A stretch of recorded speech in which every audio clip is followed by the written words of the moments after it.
প্রচুর হাসতে হবে। লবঙ্গ আর দারুচিনির ঘ্রাণের মতো নিজেকে তাজা রাখতে হবে। হাওয়াই মিঠাইয়ের মতো রঙিন রাখতে হবে। আরও অনেক পড়তে হবে। লেখক, কবি, শিল্পীদের প্রতি আরও দরদি হতে হবে। জীবনের সমস্ত উঠোন জুড়ে শুদ্ধদের প্রিয় বানিয়ে রাখতে হবে। মিনিমালিস্ট লাইফ লিড করতে হবে। নর্দার্ন লাইট দেখার জন্য নরওয়ে যেতে হবে। জীবনের মধ্যে আরও অসংখ্য নদী, সাগর, পাহাড়, ফরেস্ট, মহাদেশ এনে ঢুকাতে হবে।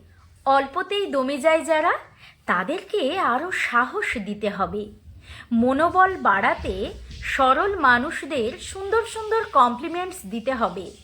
আগের জেনারেশনের জাতপাত, বংশ, সার্টিফিকেট, সম্পদ, স্ট্যাটাস দেখে জাজ করার ভুলভাল অ্যাপ্রোচকে নো মোর বলে বেরিয়ে আসতে হবে।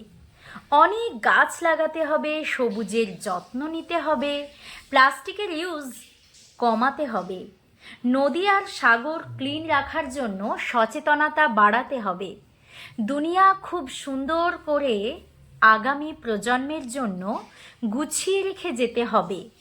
আর শেষ দিন পর্যন্ত ভগবানের কাছে এই ব্লেসড লাইফটার জন্য কৃতজ্ঞতা জানাতে হবে।